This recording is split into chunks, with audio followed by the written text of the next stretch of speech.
Hello, how are you? We're so glad you've joined us today. I'm Pastor John. I work with the classics, the seniors here at the church, amongst other things, and I'm happy that you've joined us today. What a special week. This is a great time to look into all those stories we have in the Gospels about the Lord's last couple of days before the cross.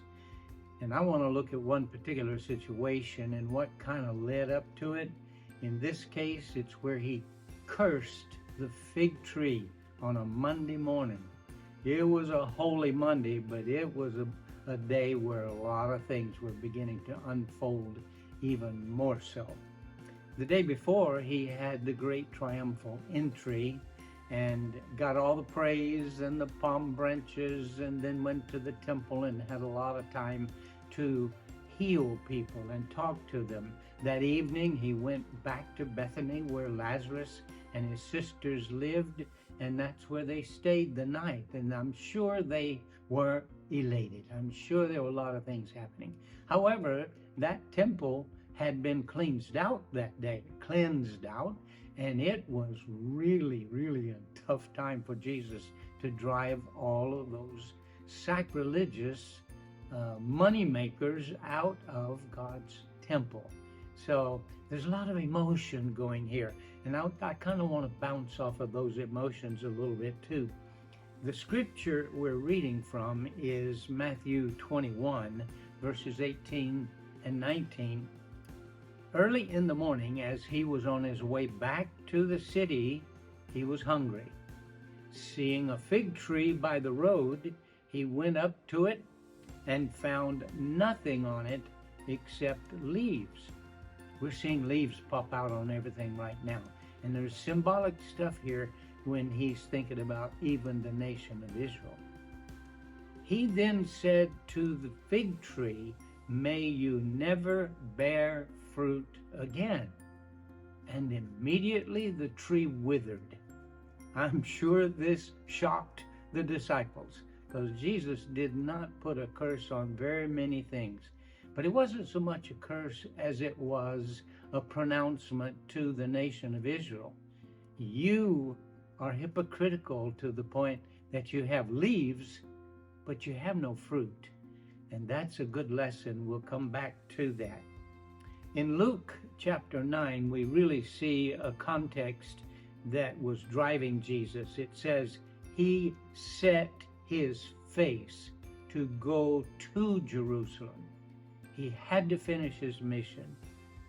Let's try to walk in his shoes today, to feel what he felt, to see what he saw.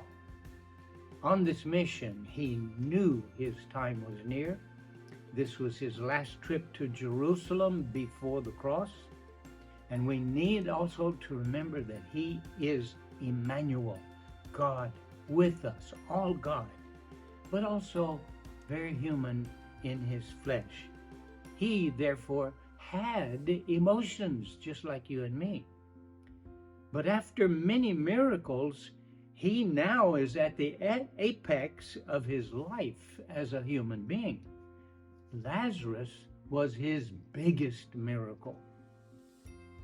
The night before was happy with Lazarus, his family, and the disciples as they celebrated the Sunday, the grand entry into Jerusalem. And so they actually were in a party mood. But next morning, on Monday morning, we have to look at his highs, his lows, his emotions that he may have been going through. One of those highs, they were with Lazarus, and he was only a few days after the tomb. And he's celebrating, "Oh, death, where is your sting?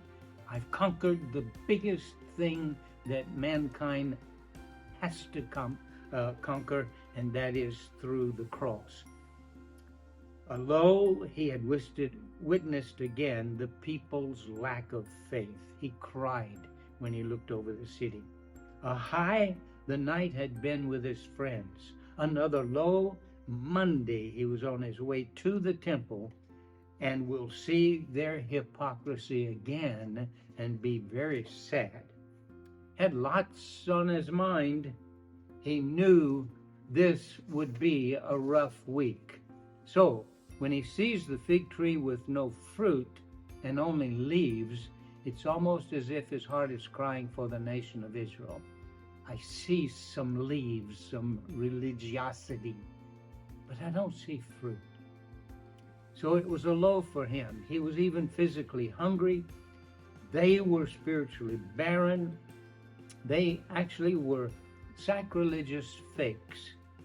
Low, yeah. On this day, he was getting ready to go into that temple again.